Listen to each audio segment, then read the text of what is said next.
नमस्कार, मैं हूं आपके साथ कंचन जिस्वानी। आप देख रहे हैं हमारा खास शो कोई सताए हमें बताए और हमारा आज का मुद्दा है गुरु या दरिंदा, रिश्ता शर्मिंदा।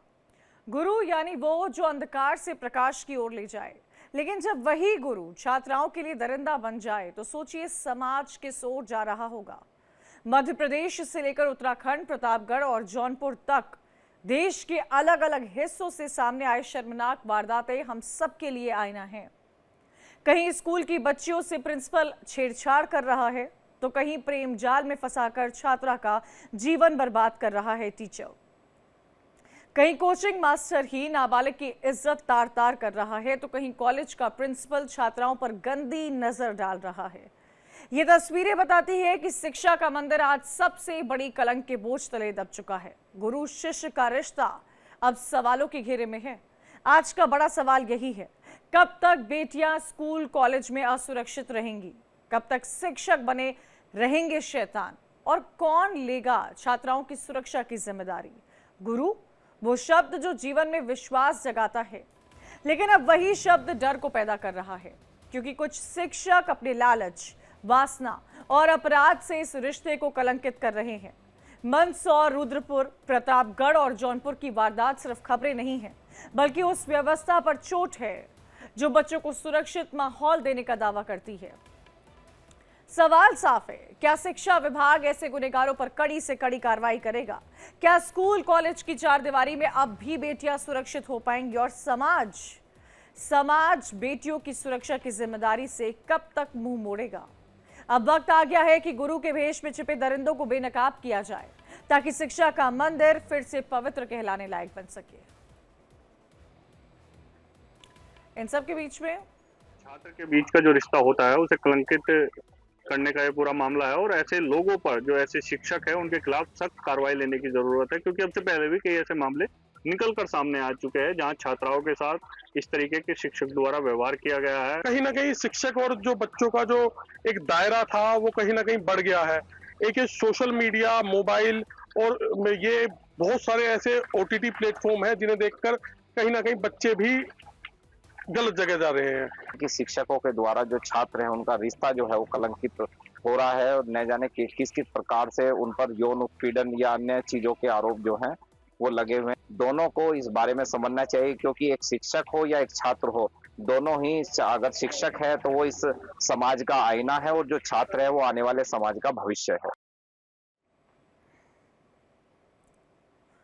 इसीलिए इंडिया डेली ये सवाल पूछता है, स्कूल कॉलेज में सुरक्षा के क्या इंतजाम हैं?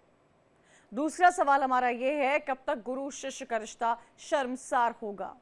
और तीसरा अहम सवाल, ऐसे में कैसे पढ़ेंगी और आगे बढ़ेंगी देश की बेटियां? ये बहुत अहम सवाल है जिनको लेकर हम चर्चा करेंगे, जिनको लेकर हम समझेंगे कि इस वक्त समाज में ये किस तरह की खबरें हैं जो सामने आ रही हैं। हमारे साथ कई खास मेहमान भी जुड़ गए हैं। हमारे साथ अभिनंदनी शर्मा हैं, सेक्रेटरी हैं चिशायर होम की, डॉक्टर सुगंधा गुप्ता मनोचिकित्सक, अनीता चौहान निदेशक हैं। साथ ही साथ आपको ये भी बता दें कि शैलजा शर्मा वकील हैं सुप्रीम कोर्ट से, वो भी हमारे साथ जुड़ेंगी। इन सब के बीच में सवाल यही खड़ा होता है कि जिस तरह की खबरें सामने आ रही है वो समाज को किस ओर लेकर जा रही हैं। अभिनंदनी शर्मा जी, आप सभी का पहले तो बहुत बहुत स्वागत है हमारे साथ इस चर्चा में शामिल होने के लिए। अभिनंदनी शर्मा जी, ये जो खबरें सामने आ रही हैं और जिस तरह से समाज में ये सवाल उठ रहा है, एक वक्त हुआ करता था जब हम स्कूल जाते थे तो हमें टीचर्स से डर रहता था। टीचर्स को समाज का डर रहता होगा, टीचर्स को प्रिंसिपल का डर रहता होगा, लेकिन आज जब इस तरह की खबरें सामने आ रही हैं अभिनंदनी शर्मा जी, तो कहीं ना कहीं डर लगता है कि क्या जिस स्कूल में पेरेंट्स बहुत ही विश्वास के साथ अपने बच्चियों को भेज रहे हैं, क्या वो उनके लिए सुरक्षित है? क्या शिक्षा का मंदिर जहां हर बच्चा चाहता है, क्या वो उनके लिए सुरक्षित है? देखिए, ये एक हमारे भारत के लिए बड़ी दुख की बात है कि जिस प्रकार से हम बच्चों को शिक्षा के लिए एक मंदिर में भेजते हैं, ये सोच के कि हमारी बच्ची गुरु के दरवाजे पे जा रही है और वो सेफ हैंड है, पर वहीं जाके वो शिक्षा के मंदिर में ये सब काम होते हैं, तो हमें लगता है कि कभी कभी ऐसा मन में ख्याल आता है कि छोड़ो, ये सब शिक्षा की हमें जरूरत नहीं है, आवश्यकता नहीं है, हमको अपना बच्चा सेव करना है। पर हम माँ बाप अपने बच्चे को एक विश्वास के साथ उस शिक्षा के मंदिर में भेजते हैं, वहाँ हमें लोगों की मानसिकता को दूर करना पड़ेगा, जो वहाँ पे प्रधानाचार्य हैं, टीचर, उन सबको ये देखना चाहिए कि वो किसी का बच्चा आ रहा है आपके घर में, वो भी कहीं ना कहीं कल को आपका बच्चा भी तो कहीं पढ़ने जाता होगा। इस तरीके से जो ये हादसा आया है, इस हादसे को देख के लगता है कि कोई भी बच्चा हमें नहीं लगता सेफ है। या तो ये कह लीजिए कि वो एक जो गांव कस्बा वाली मेंटेलिटी है, वहाँ ये हरकतें हो रही हैं, पर हम वो भी नहीं कह सकते। अच्छे स्कूलों में भी यही हो रहा है आजकल, दिन प्रतिदिन ये घटनाएं हमारे सामने आ रही हैं। बट हमको लगता है कि शिक्षा के मंदिर में इतनी दरिंदगी हो रही है, तो इसके लिए हमें आवाज उठानी चाहिए और उन लोगों को सख्त से सख्त सजा दिलवाने का प्रावधान कराना चाहिए। बिल्कुल, सज़ा के साथ साथ अनीता चौहान जी, मुझे लगता है ये कितनी गंदी मानसिकता है। अ, शिष्य गुरु से पवित्र रिश्ता क्या ही हो सकता है। आप सोचिए, जहाँ बच्चे को अपने जीवन की दिशा मिलती है। कई टीचर्स ऐसे होते हैं जो बच्चे जो इतने एकेडमिक्स में स्ट्रांग नहीं होते हैं उनको भी बहुत अच्छा बना देते हैं। कई टीचर्स ऐसे होते हैं जो बच्चे शायद स्कूल में अच्छा परफॉर्म नहीं करते हैं, लेकिन आज की तारीख में वो वंडर्स कर रहे हैं अपनी लाइफ में। टीचर्स मोटिवेट करते हैं, टीचर्स बच्चों को दुनिया जीने का तरीका, दुनिया जीने का रास्ता और करियर की सही दिशा भी दिखाते हैं। लेकिन जब वही टीचर्स उन टीचर्स को बदनाम करने के लिए एक ऐसा वर्ग सामने आ जाता है जिसको लेकर हम सब के मन में डर लगता है अनीता चौहान जी, और डर लगना जायज़ है। जब हम इस तरह की खबरें देखते हैं कि स्कूल में बच्चों के साथ ऐसा हो रहा है, तो कहीं ना कहीं हमें लगता है कि जिस स्कूल में हम अपने बच्चों को भेज रहे हैं, क्या वो सेफ है या वो नहीं है सेफ। बिल्कुल सही कहा आपने कि दरअसल हम बच्चों को जिस विश्वास के साथ जिस स्कूल में, जो कि शिक्षा का निकेतन है कहा जाता है, विद्यालय है, यहाँ पे मैं एक बात बोलना चाहती हूँ कि देखिए स्कूल्स में आप भी गए हैं, हम भी गए हैं। उस समय से लेकर अभी तक में काफी परिवर्तन आई है, हमारे सामाजिक परिवर्तन का फर्क है। शिक्षा और विद्या दो चीजें होती है।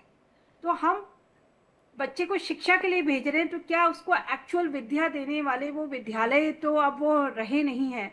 तो ये जो आपने बताया, तो हमें क्या करना है कि इन लोगों की मानसिकता पर जो परिवर्तन हुआ है उसमें कहीं हमें आघात है ये सीधा।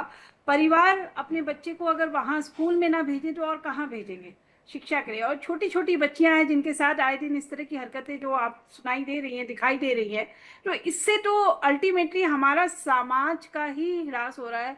तो मैं छोटा सा एक इसमें बहुत बड़ा योगदान हमारे बॉलीवुड को मानती हूँ। बॉलीवुड की तरफ से जो जिस तरह की चीजें जो प्रदर्शित की जाती है, जो दिखाया जाता है, जो दिखाया जा रहा है, अगर वही चीजें हम उसे कहीं कहीं फॉलो कर रहे हैं तो उसका एक बहुत बड़ा प्रभाव है, जिसकी वजह से ये आज हम इस तरह से शर्मसार करने वाली हरकतें हमारे सामने आती हैं। और जब शिक्षा में प्रधानाचार्य के द्वारा इस तरह की का बात की जाए तो उस विद्यालय में अब बाकी शिक्षकों के ऊपर आप भी प्रश्न उठ जाता है। तो तालाब की एक मछली गंदी होती है तो पूरा तालाब को ही खराब कर देती है, ये बात हमेशा हम देखते आए हैं।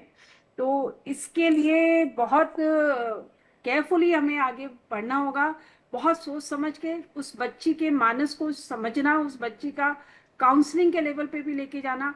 बहुत सारे ऐसे काम हैं जो हमें उठाने हैं और मुझे खुशी है कि आपके चैनल के माध्यम से अनीता जी कि बच्चों की काउंसलिंग से ज़्यादा कई बार इन टीचर्स की भी काउंसलिंग की ज़रूरत है जो इस तरह का माइंडसेट रखते हैं। हमें कई ऐसे अवेयरनेस प्रोग्राम्स टीचर्स को एजुकेट करने के लिए चलाने चाहिए कि आपकी कौन सी बात बच्चों को चुभ सकती है, बच्चों के साइकी पर एक डिफरेंट इम्पैक्ट डाल सकती है। शैलजा शर्मा है, वकील हैं सुप्रीम कोर्ट की, वो भी हमारे साथ जुड़ी हुई हैं। और शैलजा जी, हम क्या आज भी उस समाज में रह रहे हैं, चलिए ये तो स्कूल के केसेस हैं, पर मुझे लगता है सोसाइटी के हर वर्ग में बच्चियों के साथ मोलेस्टेशन की खबरें सामने आती हैं। कहीं पर ये हम खबर देख रहे हैं कि प्रिंसिपल को प्यार हो गया है, कहीं हम ये खबर देख रहे हैं कि टीचर को बच्ची से प्यार हो गया है, कहीं हम देखते हैं कि फैमिली मेंबर्स में से कोई बच्ची को मोलेस्ट कर रहा है। क्या समाज से इस तरह की चीज़ें हम बाहर क्यों नहीं निकाल पा रहे हैं? वो क्या चीज़ है जो हमें करने की ज़रूरत है जो नहीं हो रही है, और क्यों इस तरह के केसेस सामने आ रहे हैं? आप तो वकील हैं सुप्रीम कोर्ट में, ऐसे कौन से केसेस हैं शैलजा शर्मा जी जो कोर्ट कचहरी में, जो इस लाइन ऑफ फ्रेम में पड़ते हों, जो कोर्ट कचहरी में आज भी पेंडिंग चल रहे हैं, जिस पर कई मुकदमे दर्ज हैं? केसेस बहुत हैं और जैसे सोसाइटी चेंज हो रही है तो नए कानून भी होते हैं।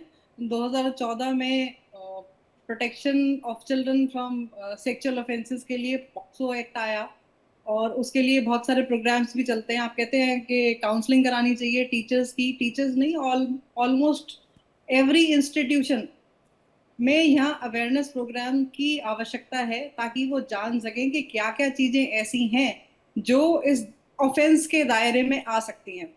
अभी एक सेक्शन कहता है कि आप अगर कंटिन्यूअसली किसी बच्ची को सिर्फ घूर रहे हो, वहां टच की भी रिक्वायरमेंट नहीं है, आप उसको अनकंफर्टेबल फील करा रहे हो, तो that is also an offence. आप उसको इमोशनली असॉल्ट कर रहे हो। तो क्या क्या डेफिनेशन है कि क्या क्या एक्शंस जो हैं वो ऑफेंस के दायरे में आ सकते हैं इस कानून में, ये सबको बताने की जरूरत है, पेरेंट्स को भी, बच्चों को भी, टीचर्स को भी। इनफैक्ट सीबीएसई की गाइडलाइंस है कि आप इस पे आपके पास कमेटी होनी चाहिए to understand and take complaints जो भी सेक्सुअल ऑफेंसेस वाले हैं। उसमें प्रॉपर एक चेयरमैन होना चाहिए, उसमें इतने नंबर ऑफ रिप्रेजेंटेटिव्स जो हैं वो फीमेल्स होनी चाहिए, पूरी प्रॉपर गाइडलाइंस है। तो जहाँ जहाँ अवेयरनेस है, अब ये एक बात आती है कौन सा स्कूल अच्छा और नहीं, तो हम बना तो चीजें अच्छी सकते हैं ना, कि प्रॉपर गाइडलाइंस आप फॉलो करें, हर जगह अवेयरनेस प्रोग्राम्स हो, सबको अपनी राइट्स मालूम हो। जब तक आपको पता ही नहीं होगा कि क्या चीज गलत है, केयरफुल रहने के लिए even those who can be accused of it, उन्हें भी मालूम होना चाहिए कि मेरे क्या करना जो है वो ऑफेंस की कैटेगरी में आता है। तो यस, शायद करेक्ट। ज्यादा अगर हमें पता होगा कि क्या गलत है और इसके लिए क्या पनिशमेंट है, और एग्रीवेटेड पनिशमेंट है, क्योंकि आपका उस पर्टिकुलर विक्टिम के साथ एक ऐसा रिलेशनशिप है where you have power over it, चाहे आप पुलिस ऑफिसर हैं, चाहे आप टीचर हैं, चाहे आप अगर हॉस्पिटल है तो उसका स्टाफ है, वेयर आपका दूसरे व्यक्ति के ऊपर पावर है, डेफिनेटली। अथॉरिटी है, इंगेजमेंट है, आपका भरोसा है, वेयर दैट ट्रस्ट, जहां वो ट्रस्ट ब्रेक होता है, वो सेम ऑफेंस एग्रीवेटेड ऑफेंस में आता है और पनिशमेंट भी ज्यादा होती है। तो अगर जितना जितना लोग इस पे जागरूक होंगे तो शायद ऐसी चीजें कम सुनने को मिले, शायद लेकिन सतर्कता लेकिन जो है। डॉक्टर सुगंधा गुप्ता जी, क्या आपको लगता है कि हमें अवेयरनेस की ज़रूरत है? क्या ये बात हमें पता नहीं है कि हमारा रिश्ता, एक टीचर को ये पता नहीं है कि उस टीचर का रिश्ता बच्ची के साथ क्या होना चाहिए? एक स्टूडेंट और टीचर का रिश्ता कोई ब्लड रिलेशन तो होता नहीं है, लेकिन कई मैंने ऐसे स्टूडेंट्स भी देखे हैं डॉक्टर सुगंधा गुप्ता, जहाँ पर टीचर्स की वजह से आज वो अपनी ज़िंदगी में उस मुकाम पर पहुँचे हैं। इतने खूबसूरत रिश्ते को जो लोग गंदा करते हैं, जो लोग उन पेरेंट्स के मन में वो डाउट क्रिएट करते हैं, उन लोगों के लिए सख्त से सख्त सज़ा तो होती है, लेकिन ये क्या माइंडसेट होता होगा डॉक्टर सुगंधा गुप्ता? ये किस साइकी के लोग होते होंगे जो ऐसा सोचते होंगे कि हमारे क्लास में बच्चियां हैं, हम उसको ऐसी नज़र से देखें? ये फैक्टर, ये फीलिंग्स एक टीचर के अंदर आ भी कैसे सकती है? और जब जब टीचर्स का रिक्रूटमेंट होता है, तो आपको नहीं लगता है इन तमाम बातों को भी मॉनिटर करना चाहिए इंटरव्यू के दौरान? जी, देखिए, सबसे पहले तो बहुत ही दुख की बात है कि ये सब हम आज डिस्कस कर रहे हैं, जहां 5 सितंबर को हम सब इंटरनेशनल टीचर्स डे मनाएंगे, अपने देश में भी बड़े स्तर पर, छोटे स्तर पर हम सब अपने गुरुओं को याद करेंगे, वहां आज के समय पर हमें ये सब देखना सुनना पड़ रहा है। तो देखिए, मानसिकता जो है, वो मानसिकता ये नहीं देखती कि वो टीचर है या डॉक्टर है, लॉयर है, कौन है। मानसिकता तो बस अपना मकसद पूरा करना चाहती है ना? अगर किसी की मानसिकता ऐसी है कि उसे बच्ची छोटी हो, बड़ी औरत हो, बूढ़ी औरत हो, उसमें केवल यौन संबंध बनाने का या उसको एक ऑब्जेक्ट की तरह से देखने का और आनंद लेने का जरिया दिखता है, तो उसके लिए कोई भी बाउंड्री वाजिब नहीं लगती है उसको, ना वो उनके बारे में सोचता है। सोचता इसलिए नहीं है क्योंकि उसे किसी चीज का भय नहीं है। देखिए, आज ये चीज सामने आई, परंतु क्या इससे पहले इस व्यक्ति ने ऐसा कुछ भी नहीं किया होगा? छोटे स्तर पे, बड़े स्तर पे और लड़कियों के साथ जरूर, परंतु वो सामने ही नहीं आई बात, इसीलिए इनकी चीजें बढ़ते बढ़ते आज यहाँ तक पहुंच गई। तो कोई अवेयरनेस से ज्यादा जरूरत है सेंसिटाइजेशन की। अवेयरनेस तो सबको है कि रिश्ता क्या होता है, उम्र की दहलीज क्या होती है, बड़े बच्चे में, छोटे आदमी में क्या फर्क होता है, सब मालूम है, अवेयर है, लेकिन सेंसिटिविटी नहीं है और फियर नहीं है लॉ का, पनिशमेंट का, सामाजिक क्या कहते हैं, उत्प्रेरणा का कोई भी भय नहीं है, इसलिए कुछ भी रोकने के लिए रोकथाम उनके मन में हो नहीं। देखिए, यहाँ तो हम एक बात कर रहे हैं छोटी सी, अगर आपको याद होगा जुलाई में इसी साल थाने महाराष्ट्र में घटना हुई थी जहाँ पे एक जी। फीमेल प्रिंसिपल ने गर्ल स्टूडेंट्स को, जो 10 से 16 साल की थी, अनक्लोथ करा के उनको चेक कराया था कि इनमें से किसको पीरियड्स हो रहे हैं और किसको नहीं हो रहे हैं। अब वो एक फीमेल प्रधानाचार्य थी, फीमेल प्रिंसिपल थी, तो क्या वो भी एक तरीके का यौन उत्पीड़न नहीं है? अगर कोई सेंसिटाइजेशन नहीं की जाएगी तो सही गलत अच्छा बुरा नहीं माना जा सकता है, सीखा ही नहीं जा सकता। और जब तक भय नहीं होगा पनिशमेंट का, लॉ का, तब तक ये चीजों में रोकथाम भी नहीं होगी।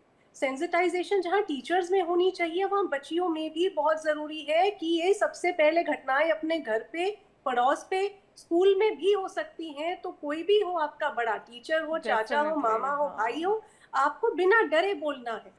डॉक्टर आपको सुगंधा स्कूल गुप्ता, में क्या हम ये डर, अभिनंदनी शर्मा जी, क्या ये जो बच्चों में डर होता है, जैसे कि आप देखिए गुड टच बैड टच का तो बहुत चलन है, स्कूल्स में ये सिखाया जाता है, फैमिलीज अब ये बच्चों को सिखाती हैं और ये सिखाना ज़रूरी भी है। लेकिन हमारे साथ शैलजा शर्मा जी ये कहती हुई नज़र आ रही थी कि ये भी अगर ऑफेंस माना जाता है अगर कोई बच्ची को घूर कर देख रहा है, क्योंकि वो इमोशनल ऑफेंस में आता है। अभिनंदनी शर्मा जी, हमें अपनी बच्चियों को क्या सिखाने की ज़रूरत है कि वो, कई बार ऐसा होता होगा कि उनको इस बात की जानकारी ही ना हो कि उनके साथ क्या हुआ है, वो इस बात को अंडरस्टैंड ही ना सके, क्योंकि कम उम्र, अनुभव जिंदगी का उतना नहीं रहता है कि वो ये समझ पाए कि जिंदगी में उनके साथ क्या बीता है।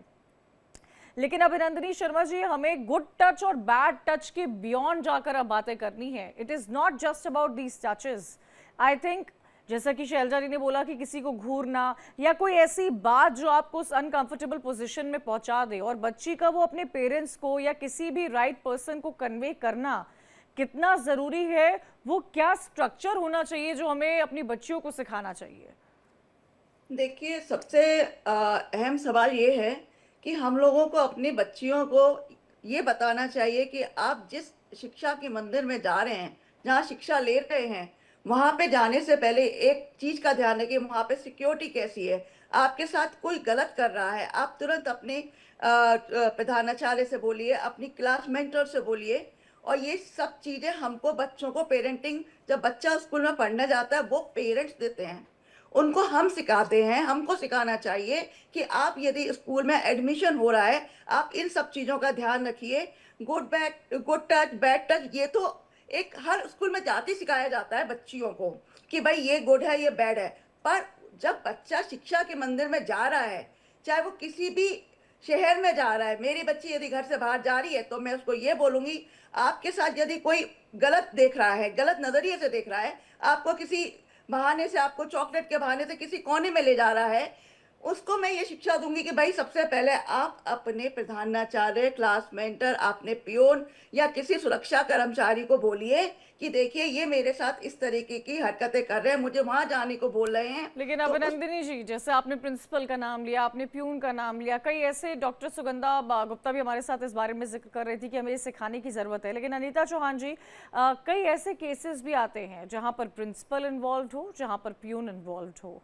इन केसेस का क्या? हाल ही में, आज ही मैंने इस खबर को पढ़ा है अनीता चौहान जी, जब मैं बुलेटिन कर रही थी तो एक खबर आई थी जहाँ पर, बरेली से आई थी, जहाँ पर एक 40 साल का व्यक्ति एक 6 साल की बच्ची को मोलेस्ट करता है, उसका गला दबाने की कोशिश करता है, और जब घर वाले ढूंढते हैं तो आधे घंटे बाद वो बच्ची उसके घर में जमीन पर गिरी हुई मिली है। 6 साल की बच्ची की जब चीख पुकार मच रही थी, मतलब ये कितनी निंदनीय बात है, इसकी जितनी निंदा की जाए अनीता चौहान जी उतनी कम है। जब हम आज भी इस तरह की खबरें पढ़ते हैं तो डर लगता है, पड़ोसी से डर लगता है, रिश्तेदारों से डर लगता है, अब स्कूल से भी डर लग रहा है। तो अनीता चौहान जी, ये समाज के तौर पर अगर आज भी हम इन चीज़ों पर चर्चा कर रहे हैं तो क्या ये कहा जाए कि जिनके पास पैसा है, जो अच्छा स्कूल अफोर्ड कर सकते हैं, जहाँ पर सिक्योरिटी ज़्यादा है, सिर्फ वही लोग सेव हैं, उस तबके का क्या जिनके पास वो पैसा, वो अफोर्डेबिलिटी नहीं है कि वो अच्छे स्कूलों में अपने बच्चों को देख पाएं, क्योंकि ये केसेस उन्हीं इलाकों से आ रहे हैं? नहीं, ये बात तो कहना सही नहीं होगा, क्योंकि जो पैसा है और जो अफोर्ड नहीं कर सकते, वहाँ सिक्योरिटी वाली बात नहीं है। हमें अपनी बच्चियों को एक चीज पे हमें ध्यान देना पड़ेगा। आप याद करिए वैदिक युग में क्या था। हमारे वैदिक युग में तो वो यत्र नारीस्तु पूज्यते रमन्ते तत्र देवता, इस संस्कृति को से हम आते हैं। आप देखिए हमने क्या कमी रखी है। हमें अपनी बच्चियों को आज जो कमर्शियल आर्ट्स हैं, इनके ऊपर भी हमें उनको ट्रेनिंग देने की आवश्यकता है। देखिए, परिस्थिति कब कहाँ कैसे आएगी किसी को बोलकर नहीं आती है। तो सुरक्षित रहने के लिए जिस तरह से अवेयरनेस इवेंट्स की आवश्यकता है कि टीचर्स को भी अवेयरनेस होना चाहिए, उन्हें कानून की जानकारी होनी चाहिए। हमें जो सबसे बहुत महत्वपूर्ण आवश्यकता जो मैं मानती हूँ वो ये आवश्यकता है कि हमें अपनी बच्चियों को ट्रेन करना होगा। हमें अपनी बच्चियों को घर में, माता पहली शिक्षिका होती है, तो घर में जो माता अपनी शिक्षा दे अपनी बच्चियों को, वो उसको सेल्फ डिफेंस की ट्रेनिंग देनी चाहिए। बच्ची स्कूल जाती है, बच्चा स्कूल जाता है 3 से 4 साल की उम्र पार करने के बाद। अब जो 3 से 4 साल की उम्र का बच्चा है वो घर पे ही शिक्षा प्राप्त करता है।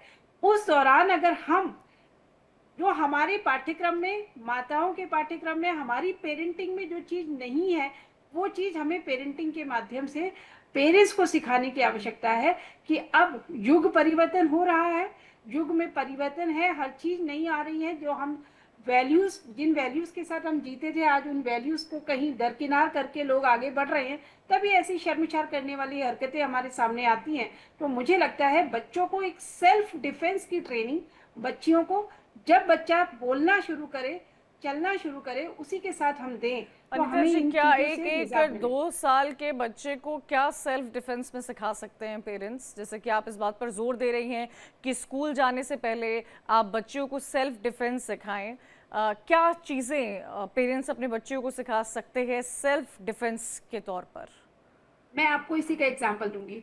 आपने, हम सब ने सुना है, देखिए, मुझे किसी एक पर्टिकुलर मानसिकता की तरफ मत जोड़िएगा, लेकिन मैंने जो अपने जीवन में देखा है और हम एग्जाम्पल देखते, हमारे जितने भी गार्डन्स होते हैं वहां पे हमने एक शब्द सुना, शाखा आयोजित की जाती है। जो शाखा आयोजित होती है उसमें लक्ष्मीबाई, आप देखिए ना, हमारे इतिहास में जाइए तो वहां पे जो लड़कियां थी, लड़कियों को बाकायदा शस्त्र चलाना सिखाया जाता था। तो हमारे यहाँ पे जो आरएसएस के माध्यम से, अब इसको अदरवाइज ना लिया जाए मेरे बयान को, लेकिन हम एक किसी भी चीज की अच्छाई की हमेशा अच्छाई करनी आवश्यकता भी होती है। तो आरएसएस के द्वारा शाखाओं का आयोजन किया जाता है जिसमें बच्चियों को भी सिखाया जाता है।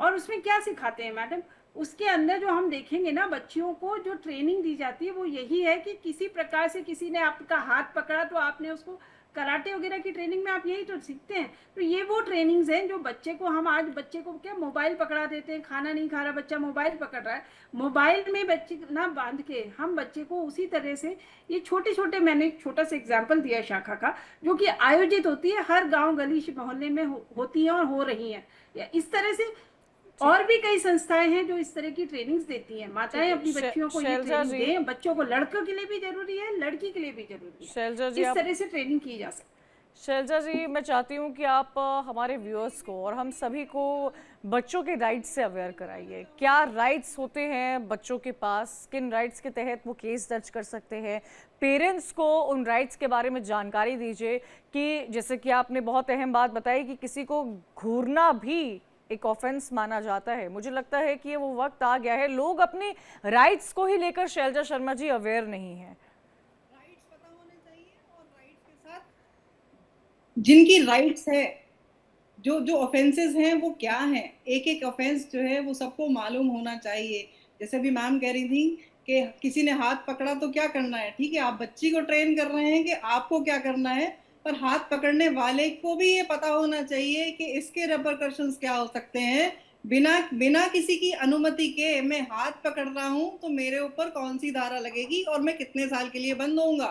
अगर मैं नोन पर्सन हूँ, वो अथॉरिटी रखता हूँ, मैं टीचर हूँ, पुलिस ऑफिसर हूँ, डॉक्टर हूँ, जिस पे बच्चे ने मेरे ऊपर भरोसा किया है, अगर वो तोड़ता हूँ तब मेरे पर एग्रीवेटेड एलिगेशन है ये, तो मुझे इसके लिए पनिशमेंट और ज्यादा मिलेगी। ये उनको जानना भी बहुत जरूरी है। इसीलिए कहा, हमारे रामायण में भी कहा गया है, भय बिन होए न प्रीत। तो आपको पता होना चाहिए कि ये चीजें गलत हैं। हम गलत को गलत तब मान पाएंगे ना जब हमें पता होगा, जब हमें सोसाइटी बार बार ये बता रही होगी कि भाई ये कर रहे हो तो ये गलत है। और सिर्फ बच्चियों को आप कितना समझाओगे, अपने बेटों को भी समझाओ। समाज तब ठीक होगा जब आप बैलेंस होगा, कि ये मत मानिए कि आप ये करेंगे तो रिपोर्टिंग नहीं होगी। सिखाना ये जरूरी है कि हमें शर्म नहीं करनी है, जिसने गलती करी है वो शर्मिंदा हो अपने एक्शन पे।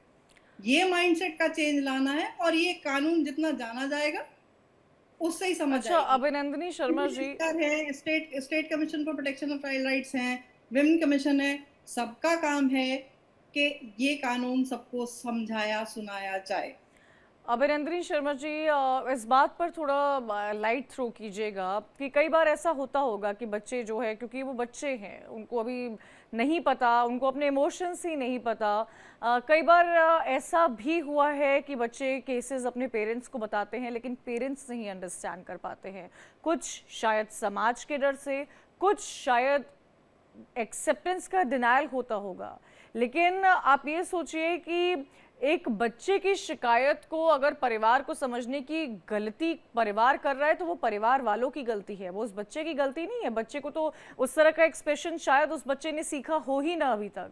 लेकिन ये मुझे लगता है एक बहुत बड़ी अवेयरनेस अभिनंदनी शर्मा जी हमें इस लेवल पर लानी है कि अगर कोई बच्चा, कोई छोटी सी बच्ची अपने इररिस्पेक्टिव ऑफ जेंडर, बच्चा भी हो सकता है जिसके साथ गलत हुआ हो, अगर बच्चे या बच्ची के साथ स्कूल लेवल पर, रिश्तेदार के लेवल पर, फैमिली के लेवल पर, पड़ोसी के लेवल पर किसी भी तरह की कोई घटना जो कि वो अपने घर में बताता है, उसको कंसिडर करना चाहिए, उसे इग्नोर, वो एक गलती जहां हो जाती है इग्नोरेंस की अभिनंदनी शर्मा जी, वो उस बच्चे पर पता नहीं उसकी साइकी पर क्या ही इम्पैक्ट क्रिएट करती होगी आजीवन।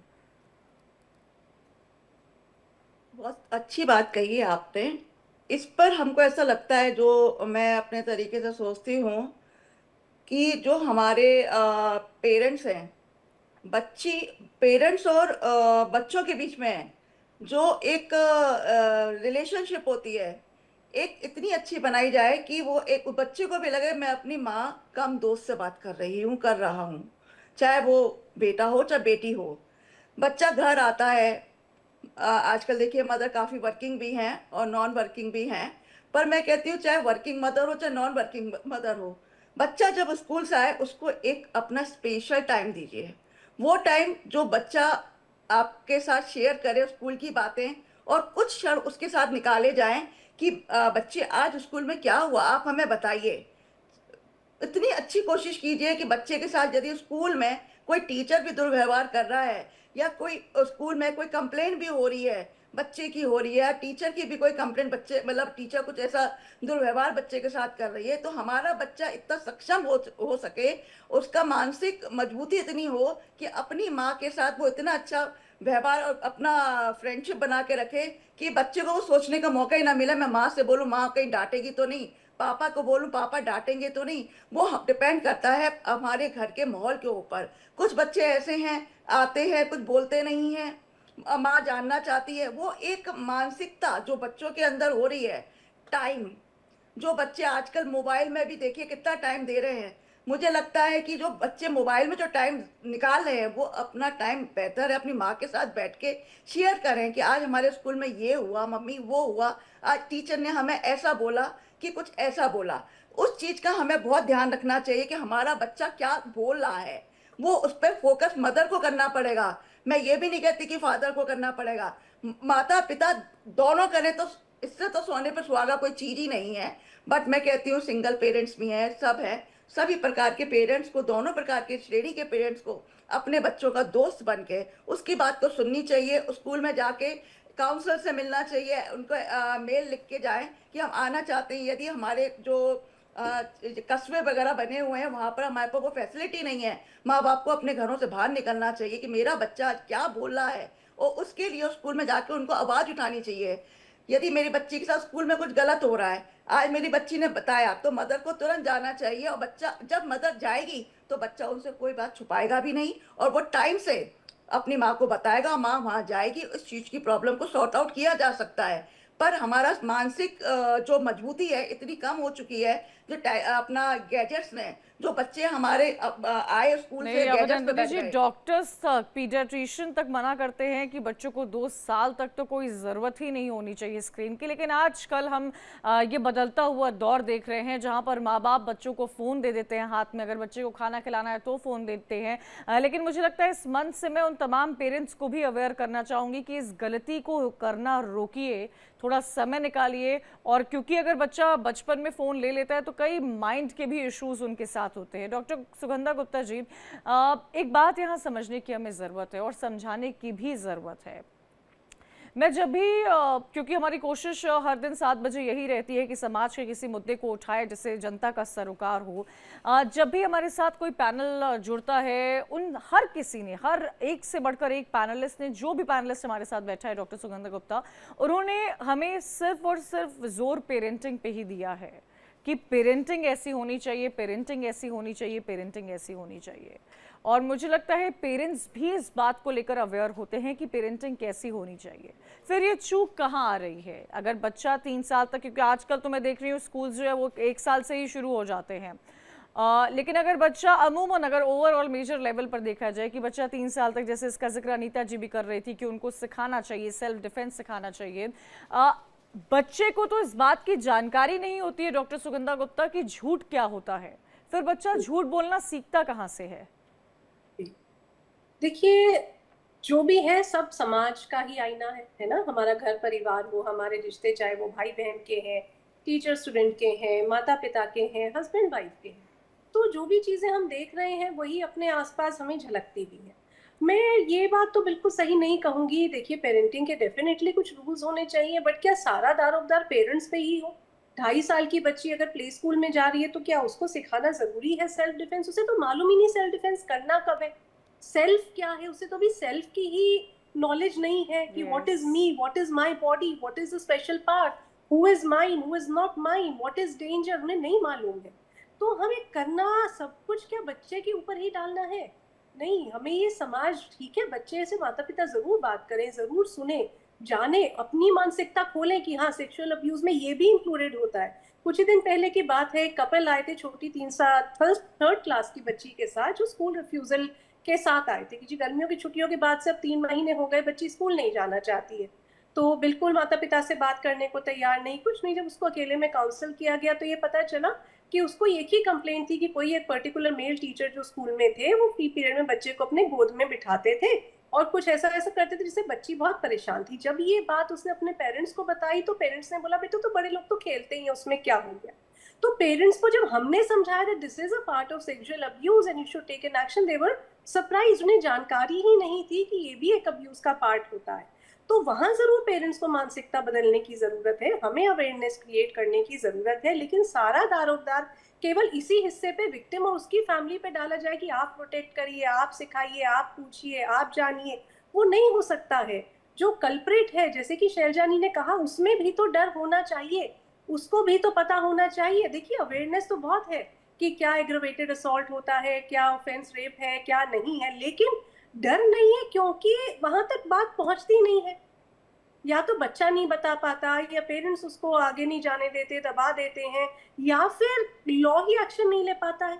लॉज बहुत सारे हैं, ऑर्गेनाइजेशंस बहुत सारी हैं, परंतु एक्शन नहीं है। कल्प्रेट के लिए पनिशमेंट नहीं हो पाती है। ये इतना लंबा प्रोसेस होता है कि डर भय समाज से खत्म हो चुका है।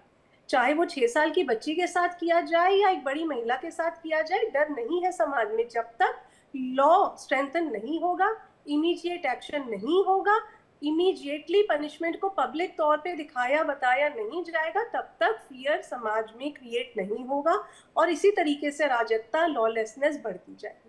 ना ये किसी स्टेट तक सीमित है, ना ये किसी माहौल तक सीमित है। स्कूल, कॉलेज, मेडिकल, अगर आप वेस्ट बंगाल का केस याद करें तो कहीं भी लड़कियों के लिए कुछ सेफ नहीं है। 2 साल की प्ले स्कूल जाने वाली बच्ची के साथ भी अब्यूज होता है। तो ये जो मानसिकता है, ये समाज से आती है, समाज के कुछ लोगों से आती है, और जब उनको पनिशमेंट नहीं मिलती तो ये और पक्षों में और वर्गों में भी फैलती जाती है। सोशल मीडिया दोधारी तलवार भी हो सकती है। बस कंचन जी 1 मिनट और लूंगी आपका। क्यों ना सोशल मीडिया से अवेयरनेस फैलाई जाए कि जब बच्चा, पेरेंट्स फोन लेके बैठे तो उन्हें ऐसे केसेस दिखाए जाए। निम हैंड्स के द्वारा ऐसी शॉर्ट मूवीज बनाई जाती है जो हम लोग सर्कुलेट करते हैं कि पेरेंट्स और बच्चियां और स्कूल्स में भी दिखाई जाए। एम्स से भी बनते हैं ऐसे वीडियोस, वो फैलाने की जरूरत है। सोशल मीडिया को हथियार बनाने की जरूरत है। हर चीज के दो पहलू हैं, अच्छाई को उठाया जाए, बुराई को दबाया जाए।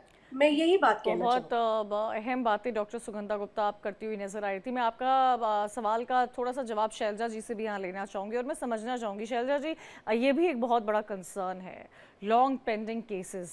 क्या हमारे देश में इन केसेस के खिलाफ स्ट्रिक्ट पनिशमेंट नहीं है? स्ट्रिक्ट पनिशमेंट है, स्पेशल कोर्ट्स भी हैं, बट केसेस पेंडिंग आप मानते हो? अभी यहाँ इसमें तो कहते हैं कि 18 साल से कम के बच्चों के साथ जो ऑफेंसेस हुए हैं वो पॉक्सो एक्ट में आपको स्पीडी ट्रायल करना होता है और स्पेशल कोर्ट्स भी उसके लिए बने हुए हैं। बट सबसे बड़ी सच्चाई ये है कि 95% ऑफ द केसेस में offender is known to the victim. तो वहाँ एक सोशल नॉर्म जो है कि हाँ हम ये कंप्लेंट करेंगे कि नहीं करेंगे, उसमें उसमें आधा गेम उसका हो। It is Shailaja very ji, difficult. मैं इस बारे में थोड़ी और आपसे बात करना चाहूँगी 95% कि 95% अगर बच्ची का नोन ही बच्ची को मोलेस्ट कर रहा है, अगर इस तरह के केसेस सामने आते हैं और एक सोशल ऑब्लिगेशन के तहत ये केसेस आगे जाते हैं नहीं जाते ये अलग सब्जेक्ट है, लेकिन ये कितना बड़ा कंसर्न है कि 95% केसेस में बच्चियों का मोलेस्टेशन उनके नोन कर रहे हैं। तो क्या पेरेंट्स ध्यान नहीं दे पा रहे हैं? क्या समाज में यहाँ इतने जोर आता है, गंदगी आप फैल बच्चा चुकी भेज है? कहाँ रहे हो? बच्चा आप कहाँ भेज रहे हो, उसके एनवायरनमेंट से आप कितने अवेयर हो, आपको कितनी जानकारी है कि मैंने कितने टाइम के लिए बच्चा कहाँ भेजा है, उसके साथ कौन मिलता है, कौन उसको स्कूल से बाहर ले जा रहा है, कौन क्या। आपको जब तक बच्चे को आप समझदार ना बना जाए तब तक आपका रोल बहुत इम्पोर्टेंट है। और जैसा मैम ने कहा, बातचीत डेली बेसिस पे होनी भी बहुत जरूरी है कि आपको ये पता रहे कि मेरा बच्चा कहाँ किससे क्या बात कर रहा है। लेकिन इतनी शैलजा जी, ये कितनी कितनी शर्म की बात है कि अब जिस भी बच्चे के साथ ये गुजरा होगा, जिस बच्ची के साथ हुआ होगा, ये कितना बड़ा मेंटल ट्रॉमा उनको आजीवन के लिए दे जाती होगी। मुझे नहीं लगता कि जिस बच्चियों के साथ मोलेस्टेशन हुआ है वो कभी अपनी लाइफ में इस डर को, इस फीलिंग को भूल पाती होंगी। इस फीलिंग को ही दबाने के लिए ऐसे केसेस में कभी भी विक्टिम का नाम, आइडेंटिटी बाहर नहीं आती है। और आपने एक बार ये एफआईआर हो गई, उसके बाद it is between the state government और अक्यूज्ड के बीच में केस है। द अक्यूज्ड इज सपोज कि वो बताएं कि मैंने ऐसा नहीं किया, बर्डन ऑफ प्रूफ उनके ऊपर है। बच्चे से नहीं कहा जाता कि आप प्रूव करो। हाँ, एलिमेंट्री इंक्वायरी होती है, इन्वेस्टिगेशन होता है, माना जाता है कि कितना ये माने कि कितनी चीज जो बच्चा बोल रहा है वो ठीक है नहीं है, इंक्वायरी होती है। But based on major the facts के, हाँ we start from the fact कि जो बोला गया है, इतनी बड़ी अगर एलिगेशन लगाई है तो वो सच है। It is preliminary assume. अच्छा अगर शैलजा जी, क्या आप मुझे एक रफ आइडिया दे सकती हैं कि हमारे देश में साल में पॉक्सो के तहत नियरली कितने केसेस दर्ज होते होंगे? एक एनी रफ एस्टिमेट? जो नहीं होते हैं आप उनकी बात कीजिए। It is huge. Yes. only only सोचिए 3 to कितना 4% कंसर्निंग of the है। cases actually go to the level of FIR. बहुत स्केरी पार्ट है अनीता जी ये तो समाज का, कि अब हम आज इस विषय पर चर्चा कर रहे हैं कि बच्चियों के साथ ऐसा हो रहा है। और बहुत अहम बात शैलजा जी ये कह रही हैं कि जितने भी केसेस हैं, जो आंकड़े हैं जो तो हमें मिल जाएंगे, वो सिर्फ 3 से 4% है। उन केसेस का क्या जो रजिस्टर ही नहीं हो पाते हैं? सही कहा आपने, वो जो केसेस रजिस्टर नहीं हो पा रहे हैं उनके बारे में तो हमें जानकारी ही नहीं है अभी तक। अभी जो मेरे फॉलोअर सभी ने जो बात की, मेरे कलीग्स ने, मैं उस पर एक चीज़ बोलना चाहती हूँ। देखिए, बड़ी दर्दनाक होती है सिचुएशन। एक इम्पॉर्टेंस आप याद करिए, जब हम स्कूल में पढ़ रहे थे तो हमारे पास सीबीएसई की मैं बात कर रही हूँ, और डेफिनेटली हर स्टेट गवर्नमेंट बोर्ड में भी रहा होगा, एक बुक हुआ करती थी ज्ञान सरोवर। वो नैतिक शिक्षा के ऊपर बेस्ड थी किताब। और वो नैतिक शिक्षा को कई अच्छी अच्छी छोटी छोटी कहानियों के माध्यम से सिखाया जाता था। अब हम नई शिक्षा नीति को अभी लॉन्च किया गया है, सरकार ने नई शिक्षा नीति 2020 एनईपी आई है और उसका इम्प्लीमेंटेशन स्टार्ट भी हुआ है। लेकिन जो नैतिक शिक्षा है, जो मॉरल वैल्यूज जो है, वो वैल्यूज को हमें इंडल्ज करना होगा, उनको हमें बढ़ावा देना पड़ेगा। तो हम इन बातों से दूर रह सकते, क्योंकि ये जो आंकड़े हैं जो आ ही नहीं रहे हैं हमारी आंखों के सामने, जैसे शैलजा जी ने इतनी बड़ी बात कही है, तो शैलजा जी मैं समझती हूँ कि आप तो कानून के दायरे में देख रही है, लेकिन मैं सामाजिक तौर पे जब मैं काम कर रही हूँ तो मैं देखती हूँ समाज में पेरेंट्स, हमारा प्रशिक्षण और विकास कार्यक्रमों के माध्यम से मैं सामाजिक जागरूकता का काम कर रहे हैं हम लोग। तो जो हम शिक्षा की जो एजुकेशन ड्राइव हम रखते हैं उसके अंदर हम ये कोशिश करते हैं कि वही पुरानी अपनी शास्त्र सम्मत बातों को लेकर, शास्त्रों से उठाई कुछ कथाओं को लेकर, उन कथानकों को लेकर हम बच्चों को आगे बढ़ाते। बच्चों के साथ साथ पेरेंट्स का भी बहुत बहुत बड़ा रोल है। अच्छा जब अनीता हम जी, प्रशिक्षण क्या ऐसा कुछ सिस्टम है स्कूल्स में, आप मुझे ज़्यादा इस पर इन्फॉर्म कर सकती हैं, कि रह रहकर मॉनिटरिंग हो रही हो? प्राइवेट स्कूल्स का भी यहाँ मैं बात कर रही हूँ, यहाँ शायद मैं बात सिर्फ प्राइवेट स्कूल्स की ही कर रही हूँ, क्योंकि एक सोसाइटी का एक बहुत बड़ा वर्ग प्राइवेट स्कूल में अपने बच्चों को भेजता है। हर पेरेंट्स चाहते हैं कि उनका बच्चा अच्छे से अच्छे स्कूल में मिले। क्या कोई ऐसी बॉडी है, इररिस्पेक्टिव वो कौन सा बोर्ड है, सीबीएसई हो या आईएससी बोर्ड हो, क्या कोई ऐसी बॉडी है जो स्कूल को मॉनिटर करती है, जो अचानक से स्कूल पहुंचती है और देखती है वहाँ की चीज़ें ठीक है या नहीं, जो क्लास में रह रहे बच्चों से अचानक से बात करती है? क्या हमारे देश में ऐसी कोई व्यवस्था है? और अगर नहीं है तो क्या आपको नहीं लगता है होनी चाहिए? कोई तो बॉडी होनी चाहिए, हमारे देश में इतने स्कूल्स हैं जिनको मॉनिटर करे। सही कहा आपने, लेकिन अभी हमारे पास एज सच कोई बॉडी है नहीं, but there are few NGOs. कई एनजीओज ऐसे हैं जो इस क्षेत्र में कार्यरत है, और वो उनका एम्पैनलमेंट होता है स्कूल्स के साथ कई अलग अलग ट्रेनिंग्स को लेकर। सो मैं अपनी राजस्थान कोटा क्षेत्र की भी बात करूं तो हमारे पास एक संस्था है जैसे कोटा ज्ञान द्वार एजुकेशन सोसाइटी। इस सोसाइटी के माध्यम से चरित्र निर्माण और व्यक्तित्व विकास शिविरों का आयोजन हम स्कूल्स में कर रहे हैं। तो ये जो ऐसे छोटे छोटे में गिलहरी का प्रयास है, ऐसे गिलहरी वाले प्रयास कई संस्थाएं, कई एनजीओ कर रही हैं। बट हाँ, आपने इस प्लेटफॉर्म से बड़ी बात उठाई है कि ऐसी एक बॉडी का गठन किया जाना बहुत आवश्यक है, और मैं मानती हूँ कि आपके चैनल के माध्यम से ये जो बात है सरकार तक भी पहुंचाई जानी चाहिए। शिक्षा विभाग में भी मैं जरूर प्रयास करूंगी कि हम भी शिक्षा मंत्रालय में जाकर इस तरह का अप्रोच करें, और इस बॉडी का गठन किया जाना वाकई बहुत आवश्यक है। ये नितांत एकदम से आपको चेंज ला देगा ये जरूरी नहीं है। बिल्कुल। अभिनंदनी शर्मा जी, ये भी बात यहाँ समझने की ज़रूरत है कि इतने सारे स्कूल्स हैं, तरह तरह की पढ़ाई होती है, तरह तरह के केसेस सामने आते हैं, लेकिन इस बात को भी हमें एक्सेप्ट करना चाहिए कि टीचर्स ही हैं जो हमें जीवन की वो राह दिखाते हैं जो शायद हम नहीं देख पाते हैं। कई अच्छे टीचर्स हैं बड़े लेवल पर जिन्होंने बच्चों को वो दिशा दी है जिसकी वजह से बच्चे आज अपने पैरों पर खड़े हैं। लेकिन अभिनंदनी शर्मा जी, जब केसेस इस तरह के सामने आते हैं तो डर लगता है, तो चर्चा होती है और सवाल खड़े किए जाते हैं। कई ऐसे स्कूल्स हैं जहां पर हमें ये तो सिखाया जाता है कि आपको अपनी पर्सनालिटी कैसे डेवलप करना चाहिए। कोचिंग हमें सिखाता है कि एप्टीट्यूड कैसा होना चाहिए। कहीं हमें कैरेक्टर डेवलपमेंट के बारे में क्यों नहीं सिखाया जाता है? कहीं हम अपने स्कूल के बच्चों को इमोशंस के बारे में क्यों नहीं सिखा पाते हैं? हम उन्हें फाइनेंस की ऐसी एजुकेशन क्यों नहीं दे पाते हैं? हम लाइफ टाइम अपने बच्चों को यही क्यों सिखाते रह जाते हैं कि जॉब करना है, पर्सनैलिटी ऐसी होना चाहिए, एटीट्यूड ऐसा होना चाहिए? हम हैप्पीनेस के बारे में उनको क्यों नहीं सिखा पाते हैं? हम ये क्यों नहीं बोल पाते हैं उनको कि आपको अपना कैरेक्टर ऐसा बिल्ड करना चाहिए कि कोई भी आपके सामने अगर खड़ा हो तो वो सोचे, वो आपके बारे में बात करे, रिस्पेक्टिव आप कौन से स्टेटस से आते हो? मेरे को ऐसा लगता है कि जिस तरीके से स्कूलों में इस टाइम चल रहा है एजुकेशन को लेके, बच्चों की पर्सनैलिटी डेवलपमेंट को भी लेके, कई जगह पे मैंने देखा है, कई स्कूलों में डेवलपमेंट्स देखे हैं मैंने कि वो फिजिकल उस पर भी काम कर रहे हैं बच्चों की। तो वो मुझे काफ़ी अच्छा लगा, जिससे बच्चों की जो एक फिजिकल डेवलपमेंट होता है कि हम लोगों को किस तरीके से स्टेप टू स्टेप आगे बढ़ना है, हमारे साथ कोई गलत व्यवहार हो रहा है, तो वो शिक्षा भी आजकल स्कूलों में प्रोवाइड की जा रही है।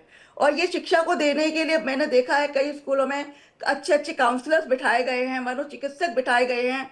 जरा भी यदि स्कूल में लगता है बच्चों को कि हम सेफ नहीं हो रहे हैं, तो वो अपने मेंटोर से जाके कहता है। तो वहाँ मैंने यही भी देखा है कि वो अपने काउंसलर के पास जाते हैं, उनका एक उनसे पूछताछ की जाती है, तो वहां से भी उनका जो बच्चों का जो सोच है, जो बच्चों की मानसिक डेवलपमेंट है, वो भी पता चलता है कि बच्चे के जो आपने मेरे से बात की है कि बच्चा किस हद तक उस घेरे में आके अपने को सुरक्षित समझता है कि मेरे को स्कूल में यदि सारे डेवलपमेंट्स के बारे में समझाया जा रहा है, सारी चीज़ों के बारे में समझाया जा रहा है, तो मेरे को लगता है कि इससे अच्छा कुछ नहीं है जो हम यदि हमारे स्कूलों में जा जा के योजनाएं की जाए, हम लोगों को शिक्षा मंत्री जी के थ्रू एक ऐसे लेटर्स बनवाए जाएं और उजागर किया जाए बच्चों की शिक्षा को लेके कि हमारे लिए सबसे बड़ा सुरक्षा जो है, हम स्कूल में रहते हैं, बच्चा आधे से ज्यादा टाइम तो आपने देखा होगा स्कूल में टाइम स्पेंड करते हैं, तो हमको लगता है कि उस यस, स्कूल का जो बिल्डअप है बच्चों का ऐसा होना चाहिए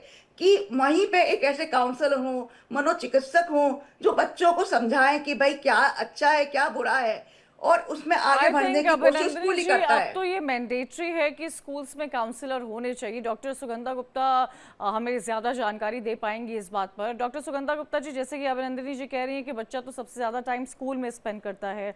आजकल के तो जो मैं बच्चे देख रही हूँ वो स्कूल होते हैं, घर आते हैं, अपने क्लासेस में चले जाते हैं, उनकी कोचिंग होती है, प्ले टाइम होता है, उसके बाद पूरा दिन उनका खत्म हो जाता है, समय बच्चों के भी पास कम है। मैं आऊँगी, हमारे साथ एक कॉलर जुड़ गए हैं जिनका नाम अंकुर जुड़े हुए हैं। मैं अंकुर जी का रुख करना चाहूंगी। अंकुर, आप अपनी राय रख सकते हैं।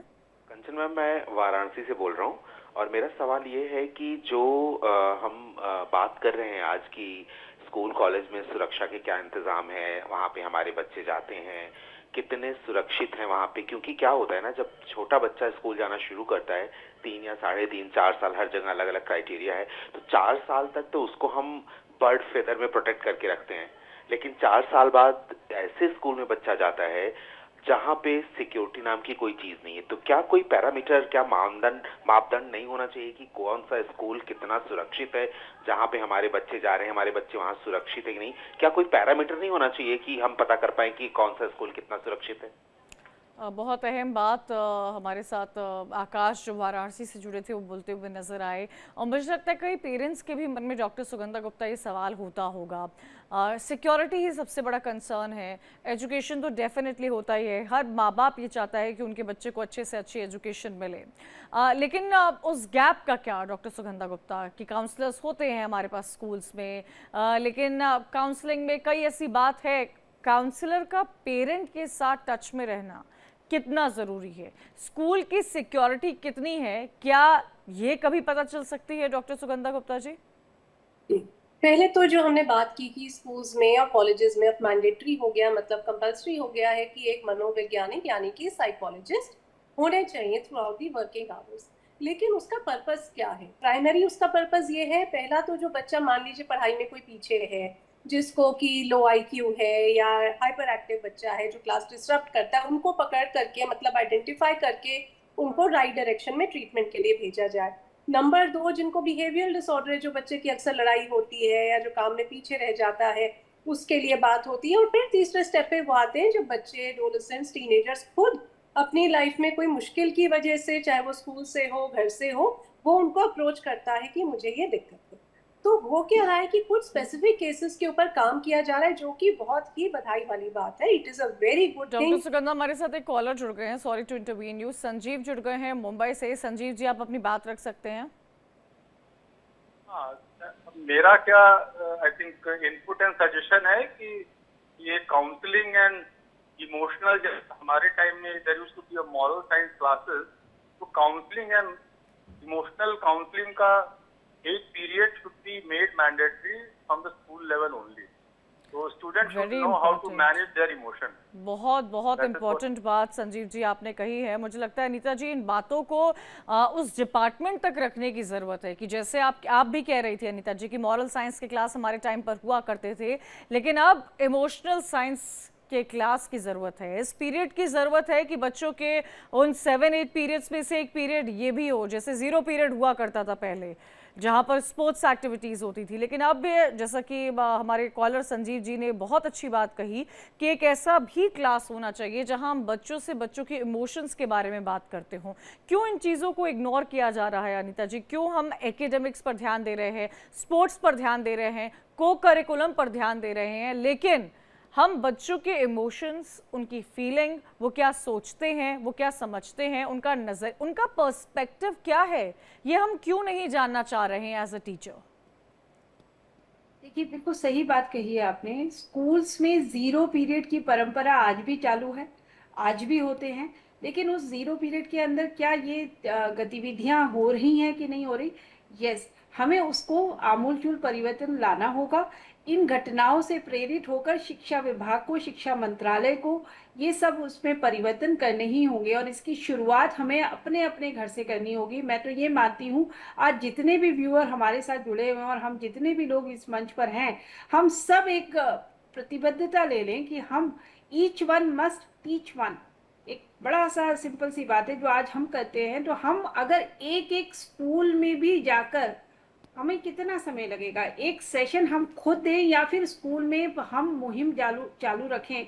जब पेरेंट्स इतने जागरूक हों कि हमें इस तरह के सेशंस और ये नैतिकता की बात करनी ही है, तो अगर हम ये करेंगे तो हम इस अब क्या है जो हो रहा है उसका कोई सोल्यूशन ढूंढने का टाइम है।